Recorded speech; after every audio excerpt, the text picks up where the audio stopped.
Text on screen. This documentary contains images and names of people who have passed away. Acknowledgement. The Green Room Awards Association would like to acknowledge the traditional owners of the lands on which we live and work. We pay our respects to elders past, present and emerging, and acknowledge that sovereignty was never ceded. Red, gold and black bushfire images spread across the screen.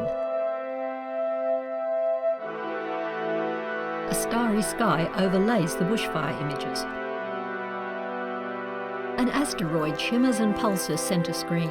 It bursts into flames from which a large gold X emerges and flashes.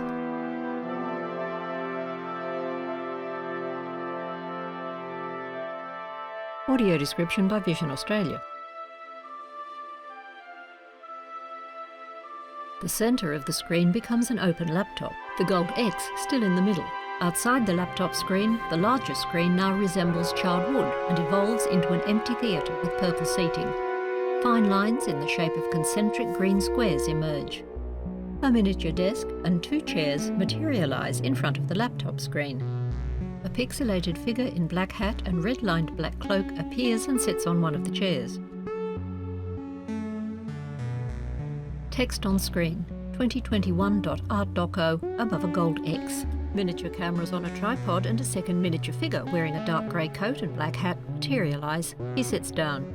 A woman clad in black wearing a black cowboy hat gazes slowly out from the laptop screen. Her blue fingernailed hands shuffle a pack of white cards. She selects one and places it on gold and black sequined fabric. It says Patronage, followed by a gold X. Text on screen. Uncle Jack Charles, Patron, Green Room Awards Association. We honour the Green Room Award, actually acknowledges your contribution to the health and wealth of art here and stagecraft here in Australia. The role of artist, is that is terribly important because we're the ones that influence. We tell the stories, truth in history via the arts and etc. I think in the future there's going to be very many stories performed by the artist about. I want to direct them towards to imploring, writing about history, forgotten, hidden, denied, local history, state history, federal history, and that. So it's a job of performers to be available and to think seriously about how they can contribute towards. That's what we do. We perform and we educate people. It's for the edification of the majority of people that are sitting with their bums and seats. They have conversations amongst themselves with their family about what they've seen, etc. So this is education. So that's terribly important. And the artist, the songmen and women, the people who decorate the sets and that, these we can't do without. And they're continually doing something. At home, they continue to do their artwork and etc. But once called upon to decorate a set, to do a picture that's going to impact, as a stage, for a stage performance piece, our artists are now in much demand, and we honour and respect them. And they're up for awards too. Uncle Jack's face fades to be replaced by swirling pink waves and the hands shuffling cards. A face appears briefly, accentuated eye makeup, long dark hair, slight beard and moustache, hands twisting gracefully. This figure is echoed by a pixelated dancing figure to the left of the laptop screen. The blue fingernailed hands select a card reading, "Who the ... question mark." Yeah, just remember who I am again. Yeah. Okay. Okay. All right, let's see how we go. Yes, we're not doing a television cop drama. But if at any time you change your mind and decide it just needs to be up and neat for the green screen, let me know. I almost had it. Just getting dressed up to... You cannot stop art and you cannot stop culture. That is one thing I learned from the year, so that's... The face with heavy eye makeup reappears. The person is wearing a gold and black sequin top, gold necklace and silver and gold bracelets. They weave red finger-tipped hands sideways and forwards, open their eyes wide and questioningly, raise their eyebrows, roll their eyes, finally forming their hands into a lotus shape.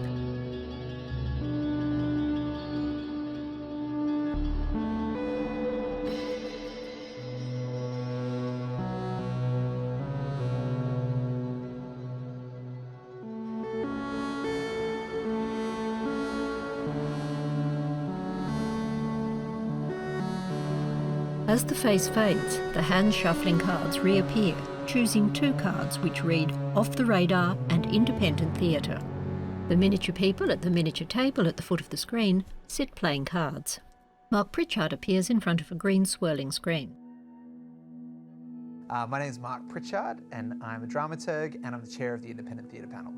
The Independent Theatre Panel sees work across Melbourne's independent sector.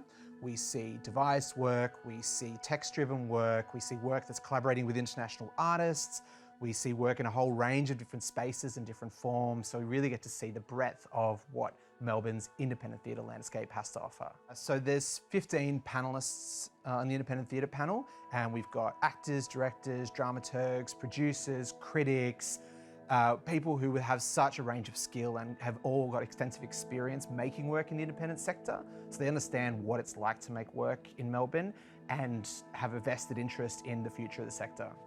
The independent sector is constantly expanding, it's so dynamic, there's so much interesting work that's happening kind of off the radar or at the edges of the radar. So I see our role as being about seeing that work, putting it on the map and having a conversation about it, and really celebrating all of the kind of diversity and dynamism that the sector offers. For 2020, with such a breadth of work in theatres and in digital spaces, we had to really think about how artists were working, what constitutes theatre was a huge question, and how can we celebrate the ways in which artists have changed the way they work and how people are pushing into different forms. We boiled the awards down to 6 awards instead of our usual 10, and tried to find the best way of acknowledging the incredible excellence that has happened throughout the year. We had lots of conversations about the different roles that designers were playing and how we found a lot more kind of collaborative nominations where the line between set and costume and lighting all became kind of blurred and really interesting. We also found that a lot more collaborative work really needed to be acknowledged. So what an ensemble was not just about a group of performers, but actually about an ensemble of makers. So that was super interesting. I think one of the big questions was that kind of how do you see digital work and in theatre work on the same kind of spectrum, and how do you put those performances and practices up next to each other? But in a way that actually became really exciting, and we found that we're able to kind of see great work happening in both spaces that are of kind of equal standards of excellence. So it was a pretty incredible year for the work. The first award is for Best New Writing, and there are 5 nominees in this category. First nominee is Kim Ho for the great Australian play, Theatre Works and Montague Basement. Then David Finnegan for Are You Ready to Take the Law into Your Own Hands? Sipet Lawan Ensemble in association with Arts House. Cheryl Ho for Luo Ye Guigun, Getting Home, Cheryl Ho and Rachel Lee. James Jackson, Elizabeth Brennan and Justin Gardam for Bad News, The Bloom Shed. And David Williams for Smaller, presented by Arts Centre Melbourne in association with Melbourne Fringe. And the recipient of the award for Best New Writing is David Finnegan. Are You Ready to Take the Law into Your Own Hands? Sipet Lawan Ensemble in association with Arts House. The next award is for Best Design. Now this category covers set and costume design, sound, lighting, digital animation and production design. And there are 5 nominees in this category. September Barker for lighting and sound design on Shadowpiece, Tedious Theatre. Rachel Lee, Vanessa Bong and Brooke Lee for lighting design, illustrations and animation on Luo Ye Guigun, Getting Home, Cheryl Ho and Rachel Lee. Justin Gardam for sound design on Paradise Lost, The Bloom Shed. Justin Gardam again for sound design on Bad News, The Bloom Shed. And the Wholesome Hour for the production design of The Wholesome Hour, Popomoko. And the recipient of the best design is The Wholesome Hour, production design for The Wholesome Hour, Popomoko. Next category is for best ensemble, and there are 4 nominees. This Bitter Earth, TheatreWorks and Bub. The Wholesome Hour, Popomoko. Paradise Lost, The Bloom Shed. And Shadow Piece, Tedious Theatre. And the recipient of the award for Best Ensemble is This Bitter Earth, TheatreWorks and Bub. For the award for Best Performer, we have 5 nominees. Lachlan Martin for Party Snake, You Mad Productions. Isabella Perversi, Ember, Mad Hatter Films. Elizabeth Brennan, Paradise Lost, The Bloom Shed. Cheryl Ho for Luo Ye Gwegun, Getting Home, Cheryl Ho and Rachel Lee. And Ash Flanders for End Of by Ash Flanders. And the recipient of the award for Best Performer is Cheryl Ho, Luo Ye Gwegun, Getting Home, Cheryl Ho and Rachel Lee. The next award is for Digital Realisation. Now, this is a new award that reflects the ways in which artists have adapted to digital technologies. We're talking about radio dramas, live digital shows, film productions, and work that was pre-recorded and made specifically for digital platforms. Now, in this award category, there are 4 nominees. The first is Paradise Lost, The Bloom Shed. Then Shadow Piece, Tedious Theatre. Luo Ye Gwegun, Getting Home, Cheryl Ho and Rachel Lee. And a disorganised Zoom reading of the script for Contagion by Morgan Rose and Katrina Cornwell. And the recipient of the award for Digital Realisation is Shadow Piece, Tedious Theatre. The final award is for Best Production, and there are 5 nominees. Shadow Piece, Tedious Theatre. Paradise Lost, The Bloom Shed. Luo Ye Gwegun, Getting Home, Cheryl Ho and Rachel Lee. The Great Australian Play, TheatreWorks and Montague Basement. And End Of, Ash Flanders. And the recipient for the award for Best Production is Luo Ye Gwegun, Getting Home, Cheryl Ho and Rachel Lee.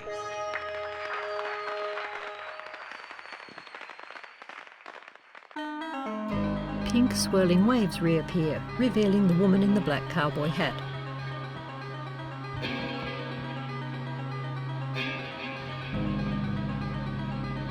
Her image is overtaken by the sequin-clad person with red-tipped fingers, who now makes intricate twisting hand gestures, fingers spread out, thumb and index fingers touching.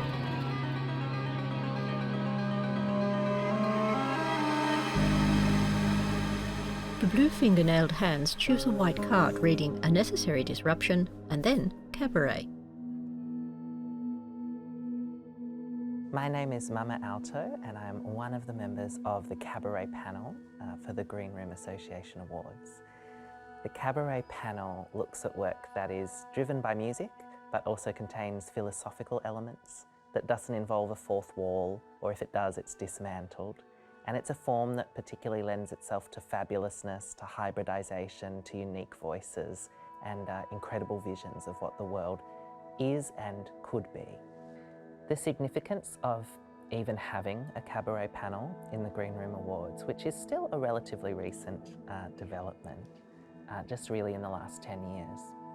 But the significance of having a cabaret panel considering work, as well as recognising work, it just can't be underestimated. It's part of a wider movement in our communities to recognise and elevate cabaret as a very valid, very legitimate art form that has just as much weight, that has just as much meaning as any capital T theatre form. Particularly because people who are underrepresented in a lot of the arts can find a platform in cabaret that might not be available to them elsewhere. People who are underfunded can find platforms in cabaret. People can create new visions of what art in the world could be through cabaret. So I find it really significant that we're able to have a panel that recognises cabaret artists. Cabaret artists in 2020 really stepped up to deliver work online in exciting and innovative ways. And those works and those artists have really changed things in ways that will benefit the cabaret sector going forward, as well as changing the way we thought about and discussed the awards recognition, the nominees and the recipients. One of the biggest changes is the introduction of a new ongoing award for online achievement in cabaret. Obviously, with the majority of the work we viewed moving online, we were so excited to see the innovative and intriguing ways that cabaret artists adapted our form, a form that traditionally has no fourth wall, and finding ways to overcome the imposed digital fourth wall of a Zoom screen. So for this award for Outstanding Online Achievement in Cabaret, we had 3 nominees. Ali McGregor for her work with Ali McGregor's Late Night Variety Night, which is a remarkable achievement because it is a long-standing, over a decade-long show with a well-established format, platforming different artists from around the sector. And adapting it into an online format while keeping the spirit of that celebration was an incredible achievement. Our second nominee was Ruben K with Unwind, which was a massive amount of writing. It puzzled the panel because a traditional cabaret contains songs and there were no songs, but the creation and consistency of Ruben's cabaret character that we all know and love in translating into the online format, the ferocity of the wit and incisiveness with which Ruben and his collaborators commented on the modern world mean that we felt this was deserving of a recognition for online achievement. But ultimately our recipient of Outstanding Online Achievement in Cabaret is the amazing emerging talent Lou Wall with Lusical the Musical. The panel really felt that this was one of the pinnacles of online achievement in 2020, of finding ways to take a live art form and make it as new, fresh, exciting and engaging on the screen as it would be off. Congratulations, Lou Wall. One of the big conversations and tough decisions that is always rigorous and exciting every year is the Contribution to Cabaret Award. With 2020 changing what our entire sector looked like, at first we weren't sure if we would continue with this award for this year. However, 2020 and the absence of live performance actually made us look even more keenly at the cabaret sphere. And feeling the absence of what was missing enabled us to recognise someone who we felt ashamed that this recognition hadn't come before from the panel, that it was long overdue. The Contribution to Cabaret Award is recognising this year Simone Pulga. Simone has been the owner and the director of the Butterfly Club for over 10 years now. His personal and professional commitment to the ongoing development and growth of the cabaret sector in Melbourne remains without peer or parallel. That comment is from Cabaret panel member Tom Dickens. It's fair to say that without Simone and his amazing work at the Butterfly Club over many years, the cabaret scene in this country would be a lot poorer. And so for these reasons, the panel is absolutely thrilled and slightly ashamed at how overdue it is to recognise Simone Pulga with the Contribution to Cabaret Award. This year, our recognition for Best Ensemble in a Cabaret is awarded to the People of Cabaret for the People of Cabaret Variety Spectacular presented at Melbourne Fringe and for their body of work throughout the year. One of the most hotly contested awards every year for the Cabaret panel is Musical Direction.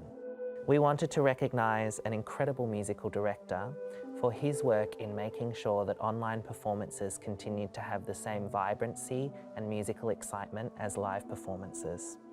And so, the award for Musical Direction of a Cabaret recognises Sam Keevers for his work on various shows, including Ali McGregor's Late Night Variety Night and Choose Your Own Variety with Ali McGregor.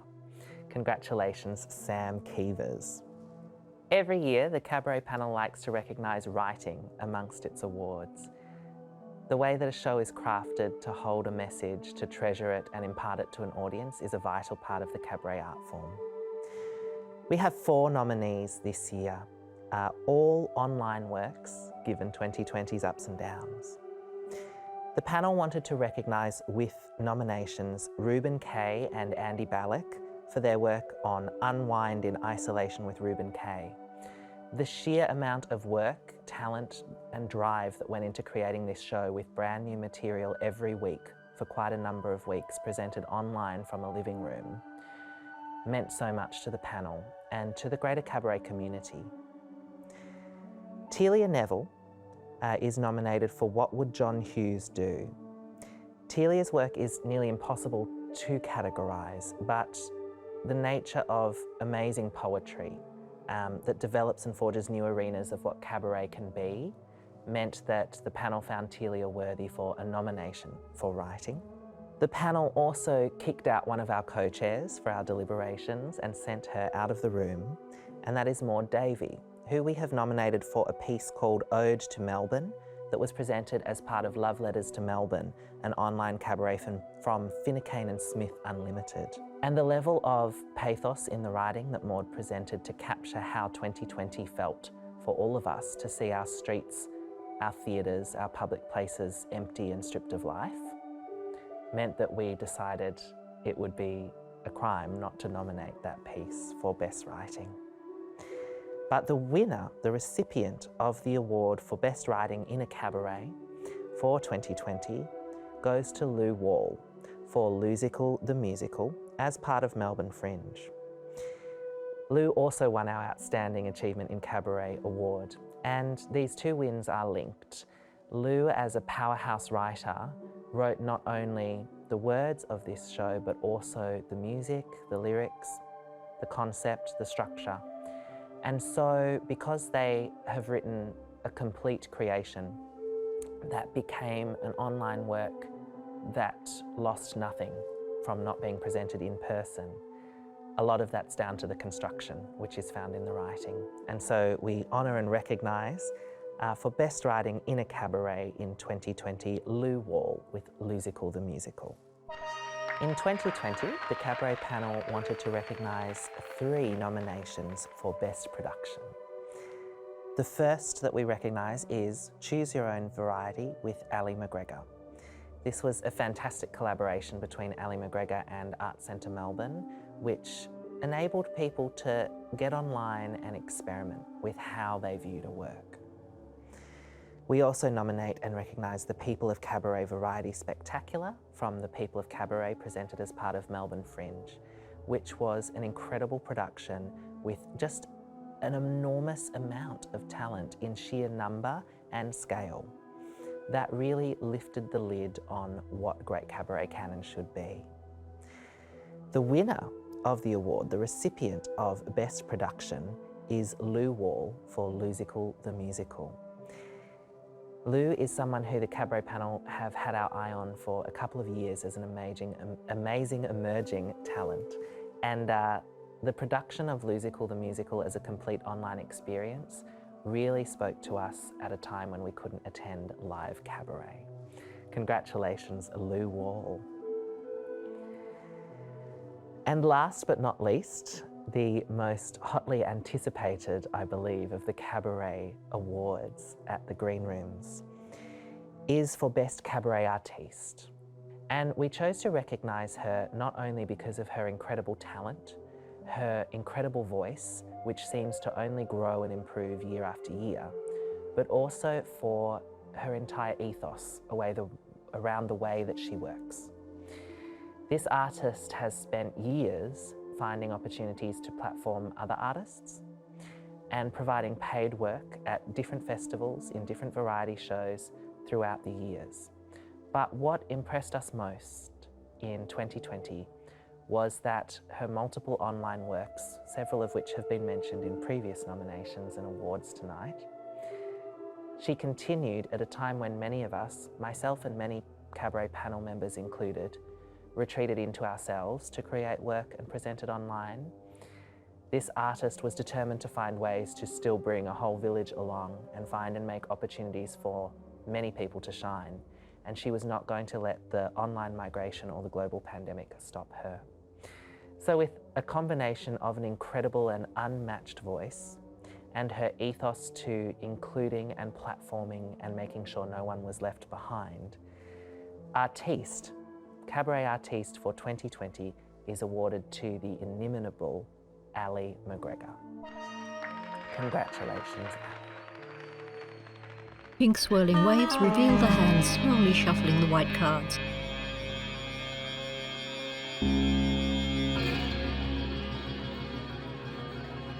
The red-tipped fingers make brief, twisting, climbing motions.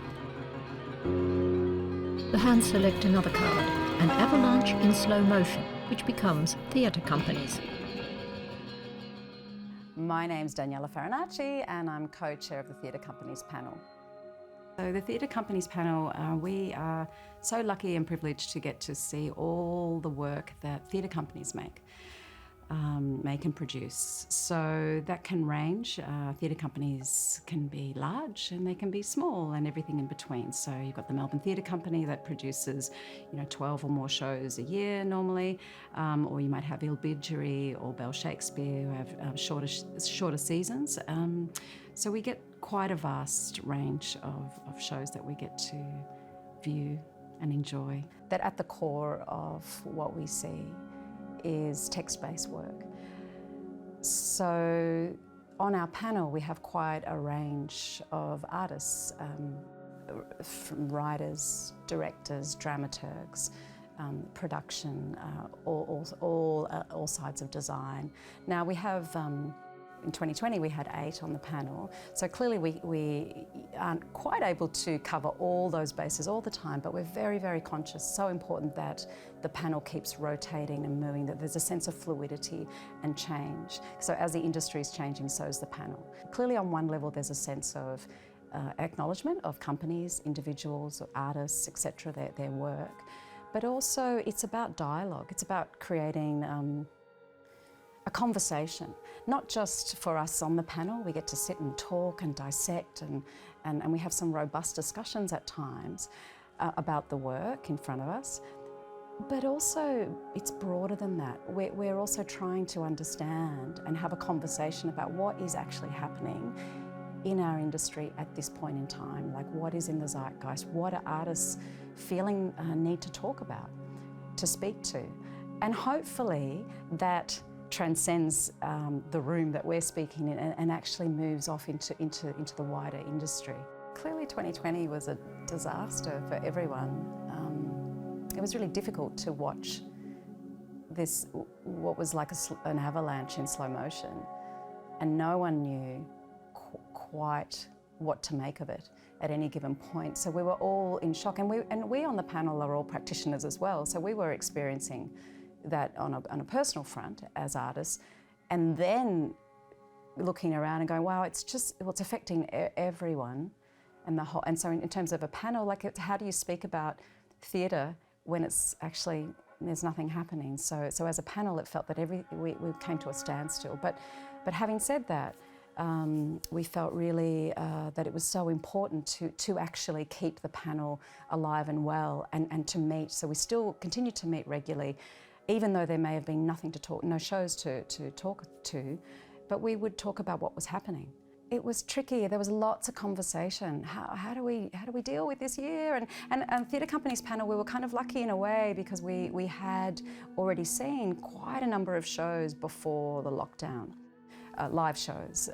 So we had those to consider. But then during the rest of the year, it was mainly online work, and not many of them, to be fair. Some online work, some audio work that we were viewing. But it seemed odd to be comparing those. How would, what were we to do? Have separate categories? So we discussed all of this. In the end, we came back to our criteria, which we felt that we needed to stick to the integrity of our core criteria. What we did was rather than nominations, which just didn't feel right, we selected five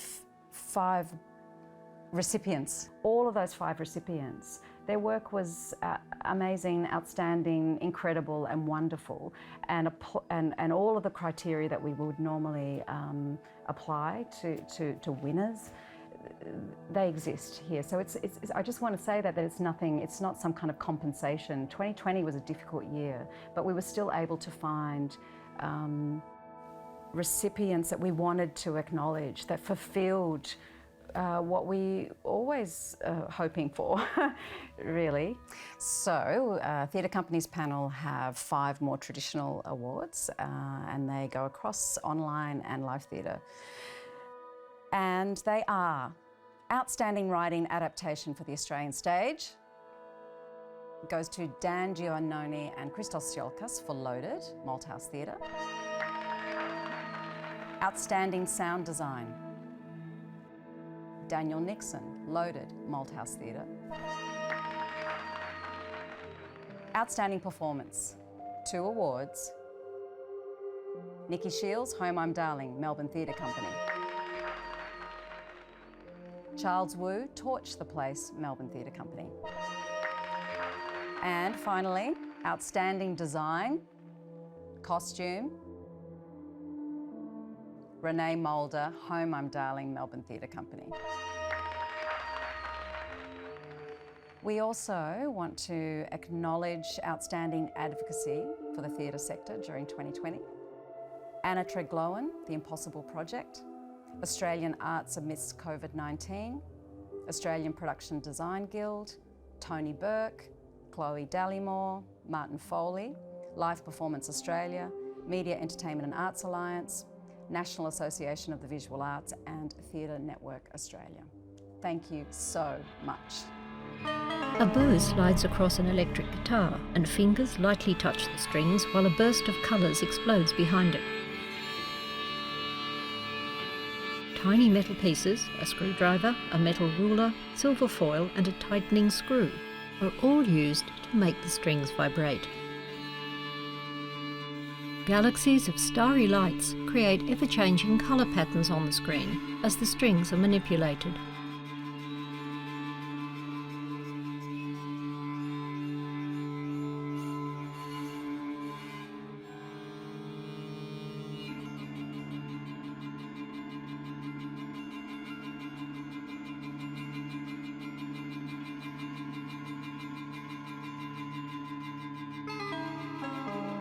The next card is selected, Corks on a Lake, which becomes music theatre. Well, my name's Will Conyers and I'm the chair of the Green Room Awards panel. We award music theatre. Now, some people may go, well, how do you define music theatre? Well, music theatre is where the narrative of a story is propelled by the languages of dance, song, of course music, and all the elements of technical and mechanical theatres that are, a part of the world. We look at the smallest of productions in terms of independent productions, which may be two-handers, produced by one of those people sometimes, and then we also look at the blockbusters.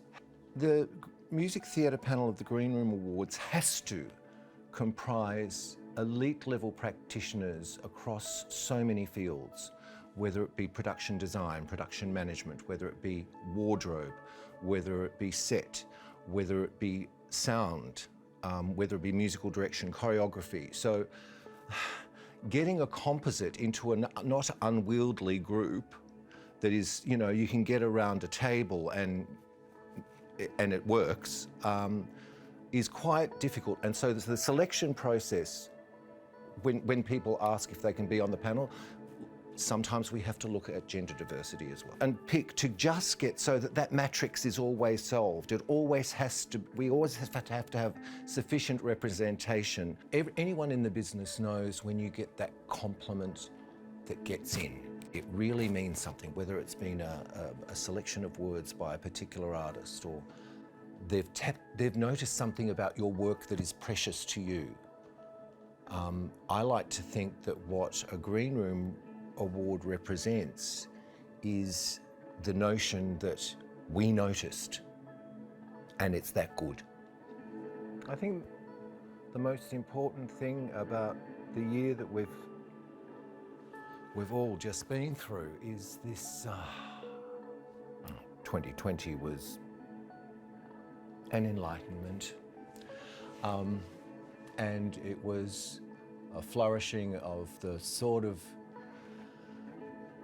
creativity that makes your heart dance. So it was very moving to watch, and it was made us all on our music theatre panel feel pretty bloody responsible. One of the things that happened very, very quickly amongst all the panel chairs and the executive of the Green Room Awards was there was a decision made that we needed to show care, and we needed to be broad in our focus and to absolutely make sure that the Green Room Awards was seen to be, the old acting rule. You accept the offer or you block the offer. So in this case, what we were doing was, those exercises of you absolutely accept the offer, yes and, that exercise, all that sort of stuff. I think that really, really just made us look at things. And if we did put up a draft set of categories, but if that had needed to be doctored, we would have doctored it based on what was submitted, certainly not to deter anyone. The Music Theatre panel is in a permanent state of a 24/7 meeting. We have our online chat room. And so we were talking about the sort of things that were already popping up like corks on a lake, the sort of little mini offerings that, and so that gave us a sort of a draft shape of what our award categories could be, with generality for the latecomers. So we had to think, what haven't we seen, but what's coming? Okay, so our first category, celebration of online performance. The company, I Need You to See Me, Vidya Makan. The company of Les Miserables for Black Lives Matter, musical mugwumps, James Cutler and Lala Barlow. The companies, The Art of Making Art, watch this. The 23 companies of musical mugwumps, James Cutler and Lala Barlow. Rhonda Birchmore, Rhonda's Rewind, Rhonda Birchmore and James Carroll. James Carroll for Rhonda's Rewind. Vidya Makan, I Need You to See Me. Stacey Louise Camilleri, musical mugwumps. Sonia Suarez, Nick McInerney, Dean Dryberg, Mel Hillman and Nick Simpson-Deeks for The Art of Making Art, watch this. The gong goes to Rhonda Birchmore and James Carroll for Rhonda's Rewind. What we didn't expect in the year was that we were going to have an initiative that was all about developing new work. Obviously, people were writing and because they were stuck at their computers. So for the contribution to development and new work, the Hope Initiative, Christian Cavallo, Robert Tripolino, Meg Dale and James Miller. So obviously we were talking about an industry that needed a little bit of TLC. So we created a category called the Music Theatre Community Building or Advocacy Initiative. And the two nominees here are musical mugwumps, James Cutler and Lala Barlow, and the Hope Initiative, which was a writing initiative, Christian Cavallo, Robert Tripolino, Meg Dale and James Miller. And the Green Room gong goes to the Hope Initiative. And of course, people took the time to look back over their work and their dossier of their achievements, and we've got two for recognition of retrospective content. May I say that Both of these submissions were magnificently produced, and this was very, very difficult for the panel. The Art of Making Art, watch this, Chrisanne Fox, Chloe Greaves, Zoe Rouse, Emily Collette, Rhiannon Irving, Rob Sawinski, Eugyeene Teh, Christine Logan Bell, Sarah Tulloch, and Milked Studios. And the second nominee, Rhonda Birchmore and James Carroll for Rhonda's Rewind. And not speaking retrospectively, but speaking rather currently, the gong goes to Rhonda Birchmore and James Carroll for Rhonda's Rewind. An intermingling of slow-moving overlaid images, the swirling pink waves, twisting hand and arm gestures, rolling eyes, and cards being slowly shuffled. At the side of the screen, hands are vibrating the strings of the guitar.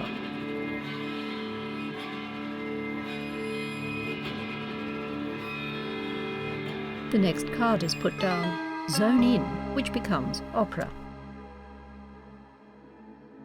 Hi there, my name is Shauntai Batzke. I am a Wiradjuri soprano and a principal artist with Short Black Opera.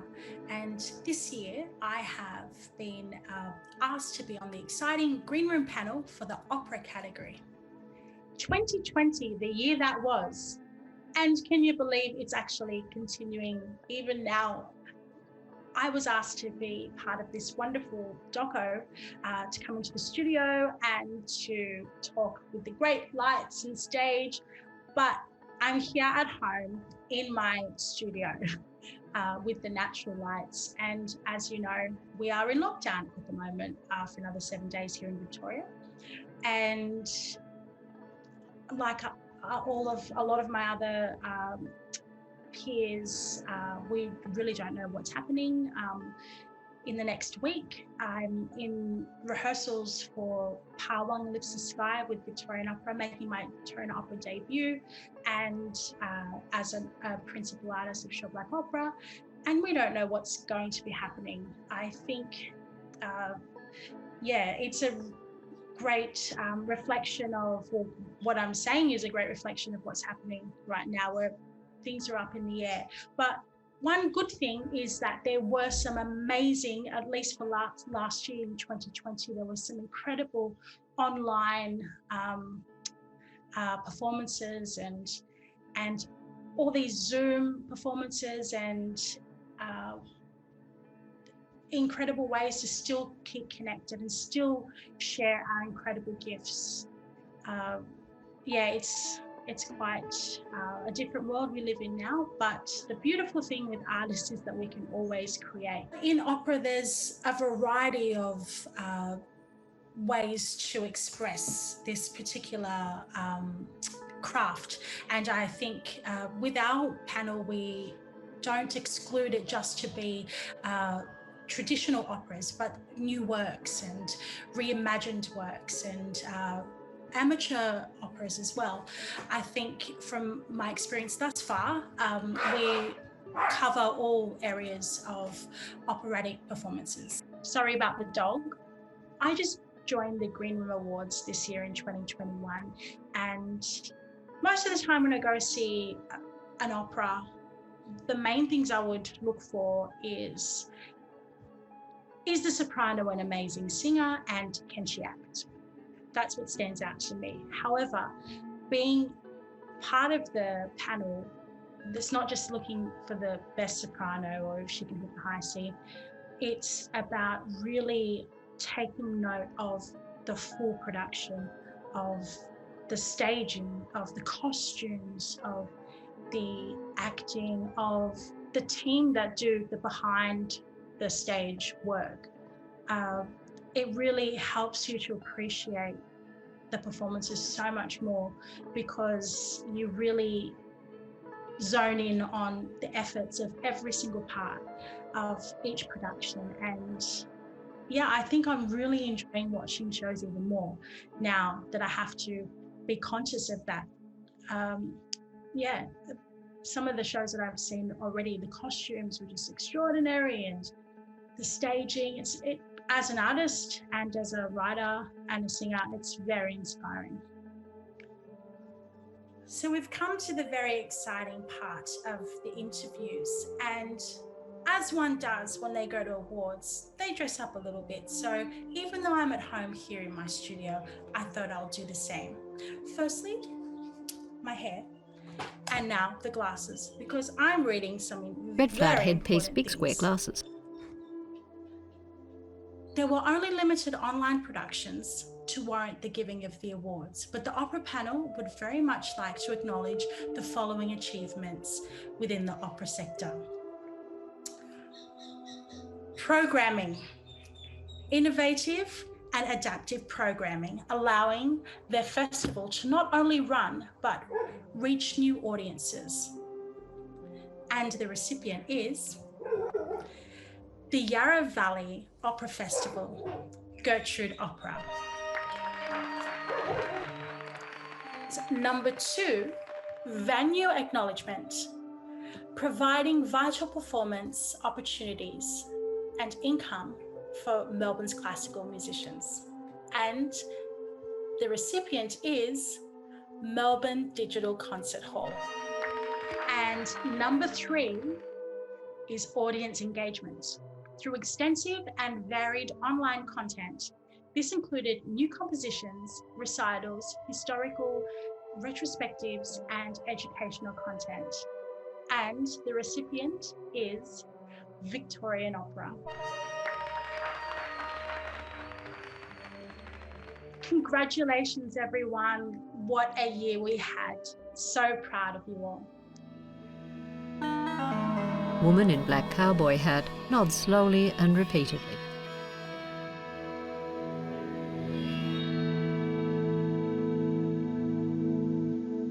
The next card is placed on the sequined fabric. Random communities, contemporary and experimental performance. My name's Dan Koop.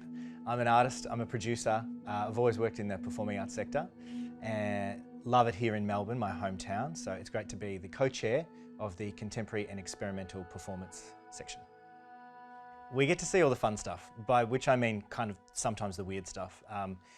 While opera, while dance, while all these other things have really clear historical definitions, it's in the title, contemporary, so it's new, it's the stuff that's being figured out right now, and it is experimental. We don't necessarily know what we're going to walk into as an audience member, but I guess our artists are also pushing the boundaries of what contemporary art and our culture can be. So yeah, weird, but absolutely always fun, and I learn a lot from the artists. The panel's excellent because sometimes we see each other in foyers and give each other a wink and say hello and catch up.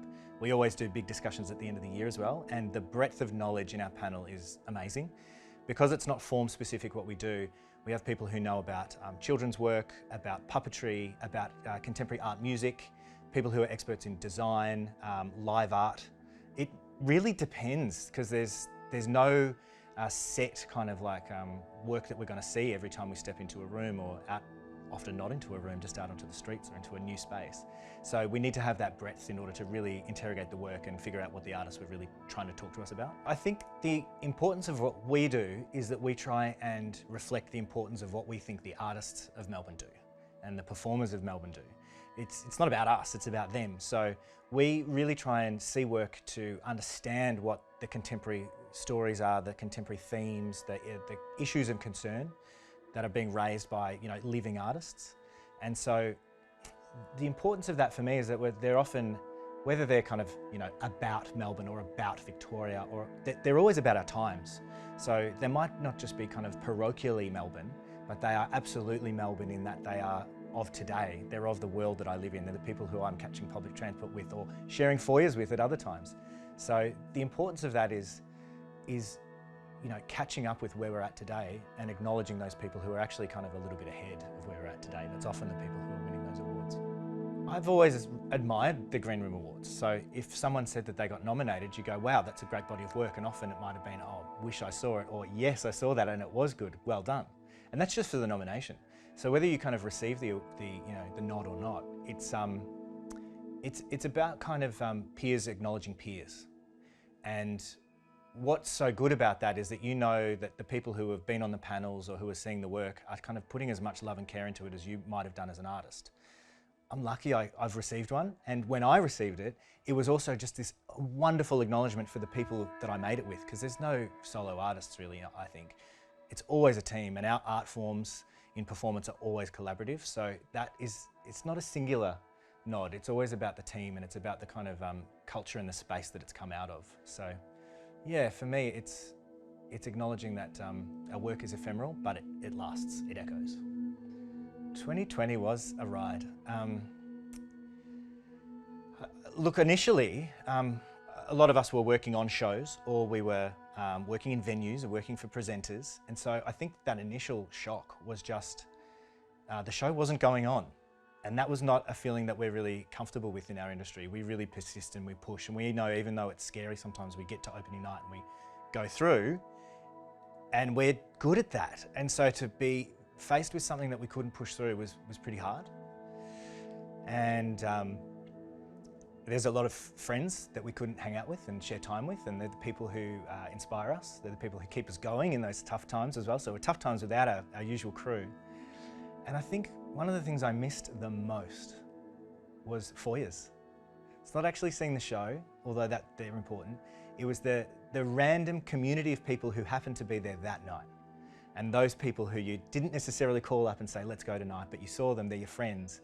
They know somebody else, so you meet somebody else, and that chain letter goes on. And I missed the foyer, and just, not necessarily the gossip, but the care, because we all celebrate these little things together in a foyer. Like, oh, I saw your name on that new list, that's amazing, you got the grant, or I've heard a whisper about your collaboration, sounds like it's very intriguing. So to miss out on all those kind of whispers and that kind of care that we share with each other was kind of sad when we needed it. In a normal year, we'll kind of notice some maybe formal themes. So there's a lot of work for young people this year, or a lot of work for intergenerational audiences, or here's a lot of site-specific things. So in a way, 2020 responded already. So there was a big thing and a big subtext. So that response was kind of what linked things together sometimes, not necessarily the form. So it was really amazing to understand what the threads and the nuanced threads of the year were. Not just that we're facing lockdown and pandemic, but what do we now think about? And a lot of them were social justice, a lot of them were equality, a lot of them were about, hey, things haven't been so crash hot after all. Maybe we don't want to return to this thing that we had so recently. What are we rushing forwards into? So those are really interesting questions that don't really speak to you in form. They're kind of, form's just a vessel to get it to you. Well, the panel's, gosh, what's beyond democratic? Because democratic processes still have a linchpin, a leader, a party, a faction. I think it was just very flat and very conversational for a long time. And eventually we come to this moment where we go, do we have consensus? Do we feel like that's right? Does it fit together? Do these things talk to each other across the breadth of the work that we've seen? Not just do they stand out amongst their peers, are they actually coming together as a community? That's when we knew we had it right. And so there is a kind of like little bit of voting, but it's really about kind of finding this consensus through conversation. So the Contemporary and Experimental Performance Panel honours all the artists in our community, and especially those who are part of an extraordinary 72 works who nominated themselves in 2020. We've made a decision to create only a list of finalists and not award a singular winner across these categories. We believe that this is the best possible expression of a year of constant recalibration, collective action, profound care, resistance and protest, advocacy and survival that reflects contemporary and experimental artistic sector at all times, but most acutely in 2020. This is an extraordinary community of people in practice, and we are proud to be a part of it. First category, works, with no distinction between those that were before COVID or post-COVID. A red square. A suffocating, choking feeling. A digital experiment. Bonanza. Brunswick East Entertainment Festival. Club Fringe at Home, Fringer Vision. Fast Fashion. Huru Hara. Let's Take Over 2020. Mountain Goat Mountain. Paeonia Drive. Resounding. The Crying Room. And when it rains, I feel like eating Eugyeene. Our second category.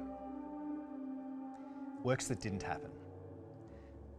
Those that couldn't, those that wouldn't, and Casey Jenkins.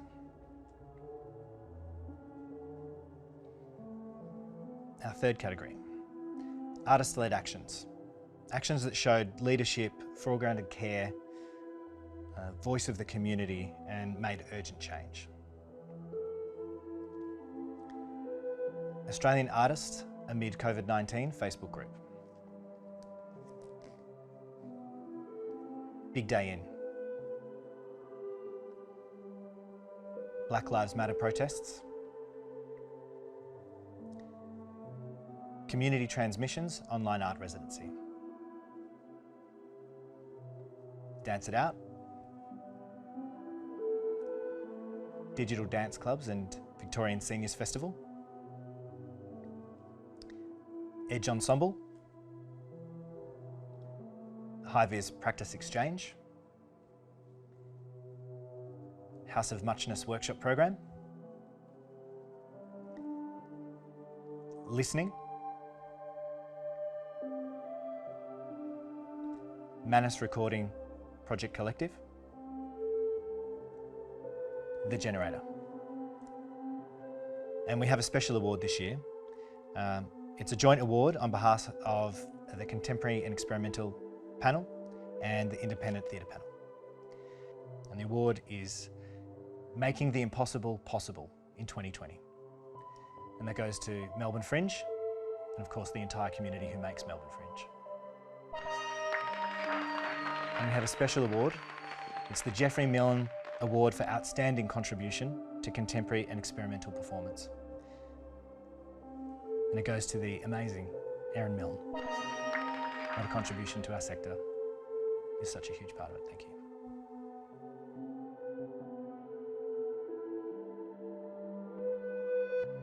Again, the images of waves, the woman nodding, the expressive arm gestures, and the shuffling cards.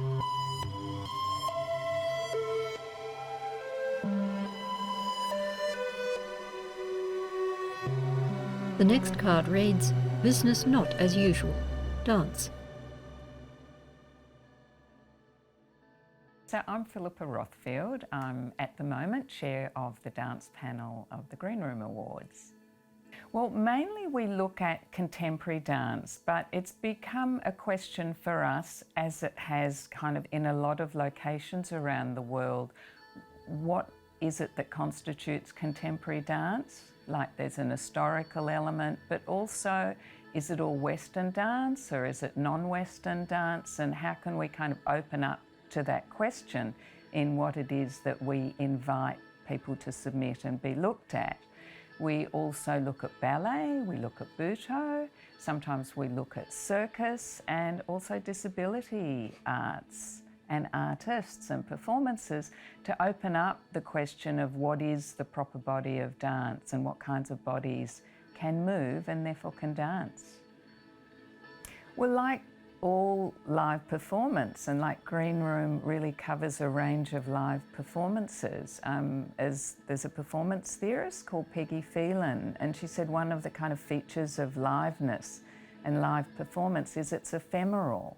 So you have an event, people perform, others get to experience it, and then the event is it over? How do we mark the event? How do we recognise and acknowledge the event? And there's lots of different ways in which that happens. I think the event leaves a trace within the performers and within the audience, so it never fully disappears. But at the same time, there are other ways that I think we can mark an event or acknowledge it or recognise it. So how I think of Green Room Awards is it's one way of marking the event of performance and drawing value from it and recognising value and asserting value And, you know, it's not an ultimate thing. Like, I think, you know, we're only a panel, we're limited by our experience and understanding. So I think the awards are a kind of provisional thing, and they're historical just in the same way that events and performances are. We had to find a way to come together. And that was a big thing, because suddenly we're not in the same room. So how do you, as a group, think together? How do you make decisions together? People were reeling with the impact on their own lives and on their own forms of artistic practice. So these were all questions that we were trying to look at in the midst of business not as usual. And we tried to work through different ways of thinking about that. But the strongest feeling, I think, from the panel was we can't really go ahead and give awards. There was very little dance happening. It's not that there was no dancing happening, and it really is important to recognise the imagination and tenacity of those people who continued to make work and kind of reformulated the topographies of their own practice. But we had a kind of precedent, I suppose, of giving awards. So we had to decide what to do about that. So the cultural landscape within which dance occurs has really become quite energised lately. And so there were elements in our community that became really quite politicised and self-organising, and that really is a wonderful thing, to form a political community, to become a group, to talk to each other, to think through together what are your issues.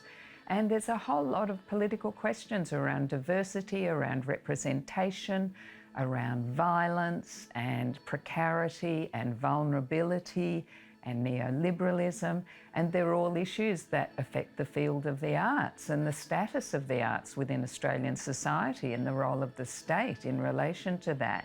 So they're all elements that come together and that we attempted to take stock of. Well, a big thing that affected us, like it did everybody, was the whole issue of connection. Like, how would we connect? How do we come together as a thinking body? How do we come to decisions? And we weren't together in the same room, and that's a big thing. So our connection was mediated, like it was for everyone, through email, through Zoom. And we had to find ways of thinking through together what to do at the same time as so many members of our panel were impacted by this lack of performance. And people had really full calendars, their careers were going forward, and then suddenly the rug pulled from under their feet. Some did find ways of continuing to practice, but it depends what your role is and what you do professionally.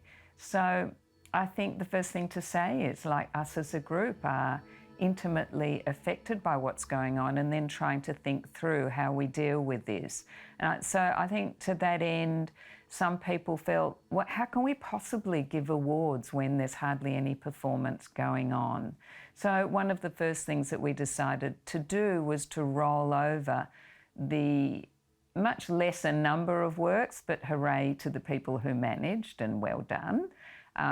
Roll over those works into 2021 to consider them as part of our 2021 cohort for awards. So that was one line of flight that we took.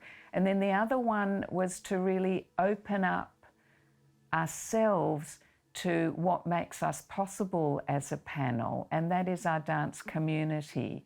So we really had quite a lot of conversation about this, that we wanted to honour and to recognise and to incorporate and activate who we are as a dance community. And 2020 saw quite a bit of politicisation within our community. There was a kind of formation of a body, a corporate body, an advocacy body, but also a group of people talking amongst themselves and to each other, thinking through who are they and what is their role as artists in society? How can they support each other, but also how can they activate themselves as a group? So it was a form of activism, which is wonderful.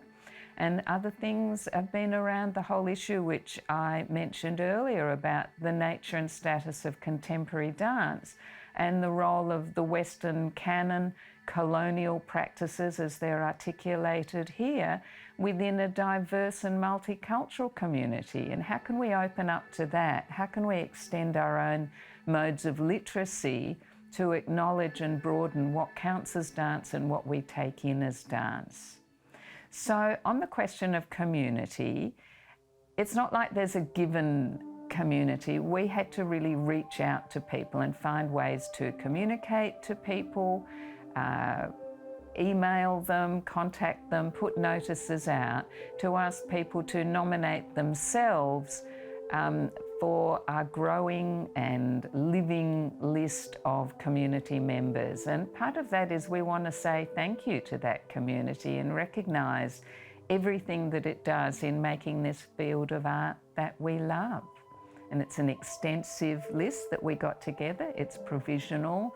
We acknowledge the risk of people that we couldn't reach, but in reaching out to people, we did say, please share it, and that this is an inclusive list, and we hope that it can be as big as it can be. I think for our generation, 2020 and its ongoingness, if not to name the global pandemic and everything that's happened, I think it's a reminder that we don't know what the future is, and that there can be really big things happen and forces that are beyond us, that ask for things that we hadn't imagined. But I also think that we have critiques. There are things that we don't like about the world. There's things that we want to make better. And I also think that these kind of epochal shifts can give a bit of impetus to the desire to change things and to let go of things that have a kind of ongoing energy and to make an attempt to really shift them.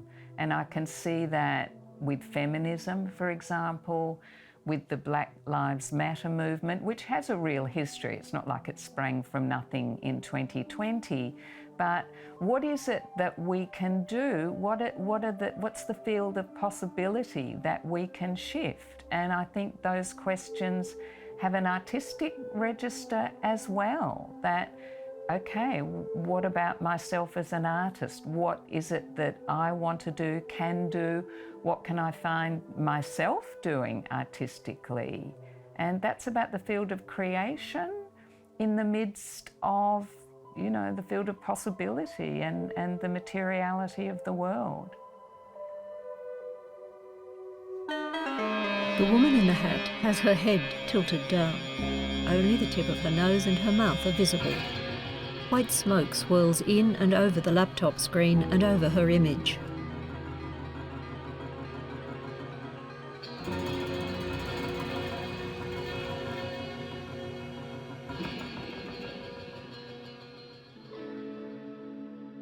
The smoke clears.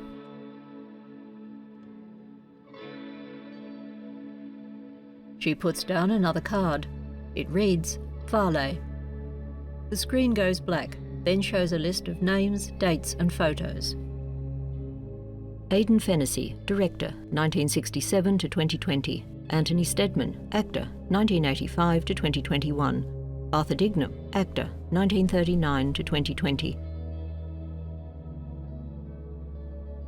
David Birmingham, actor, 1940 to 2021. Betty Ann Bobbitt, actress, 1939 to 2020.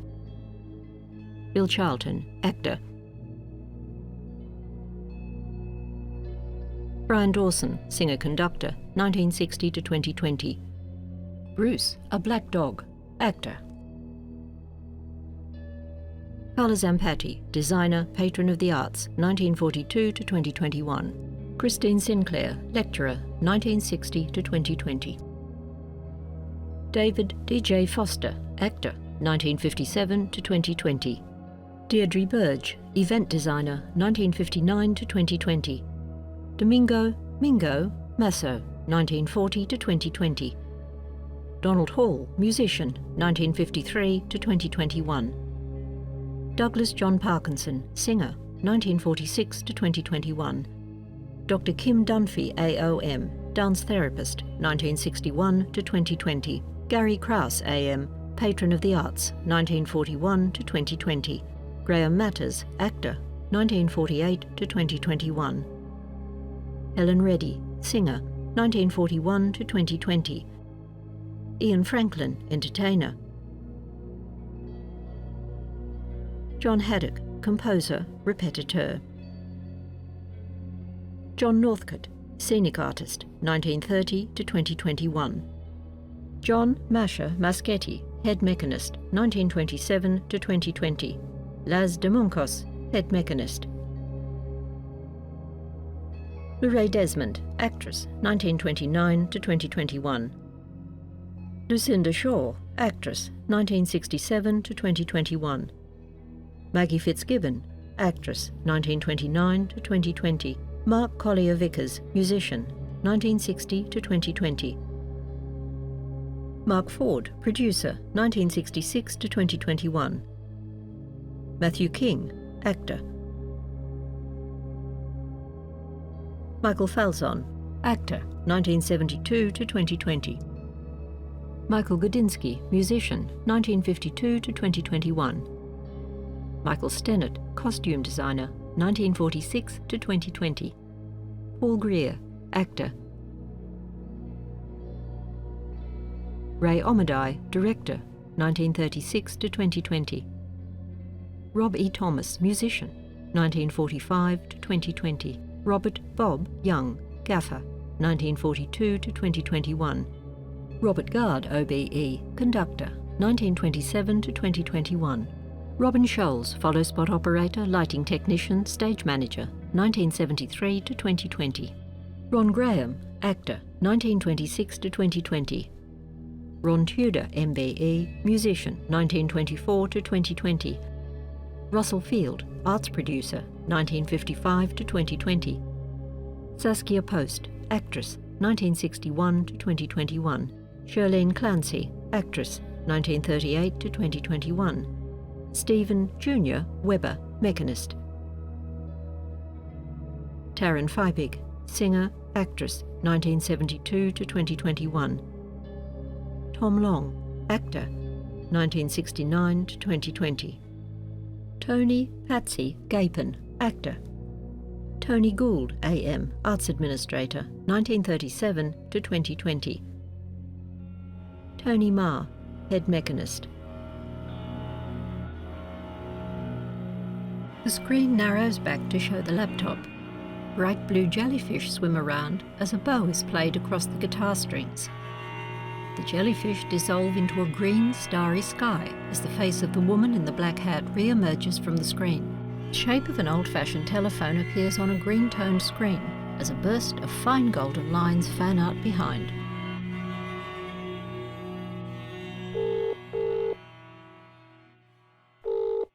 Hey, this is Sapidah. Sapidah Kian. Between myself and Eugyeene Teh, we're the co-presidents of the Green Room Awards Association, and I'm just calling to announce the Achievement Awards. The first one I want to speak to is the Technical Achievement Awards. So this year, the Technical Achievement Award goes to Bronwyn Pringle, who's a lighting designer and theatre maker. The Technical Achievement Award acknowledges what we might call like the back of house elements. So things like lighting, sound composition, design, or other technical areas that are maybe not always embodied by a performer. So, congratulations, Bronwyn. The second award I want to tell you about is the Lifetime Achievement Award, and this year it's been awarded to two people. The first person is Rachel Mazza, AM, and Rachel is an actor, a director, and the artistic director of Ilbidgery Theatre Company. And the second person is Richard Watts, who is an arts writer and broadcaster. The Lifetime Achievement Award is different to the Technical Achievement Award in that it may go to a performer, a teacher, arts leader, or any other person who's made a significant contribution to the Victorian performing arts sector. It's really about acknowledging somebody's long-term contribution to the sector, someone who's influenced and impacted a whole new generation of practitioners. Congratulations, Rachel and A Richard. dark blue starry sky now holds the telephone shape. The laptop screen fades to white. The first miniature person fades away. Text on screen. Our sincere thanks to everyone who worked tirelessly and without remuneration to make this art documentary happen. The Green Room Awards Association is made up entirely of volunteers, from the executive team through to panellists. Our work is a labour of love, our service to the performing arts community. Long live art. A large gold X on the laptop screen. The second miniature person fades away. An empty theatre image fills the outer screen, gradually changing to an image of charred timber, which then dissolves to starry sky and red bushfire. The X on the laptop screen flashes, the laptop screen fades, and the whole screen returns to the charred timber image.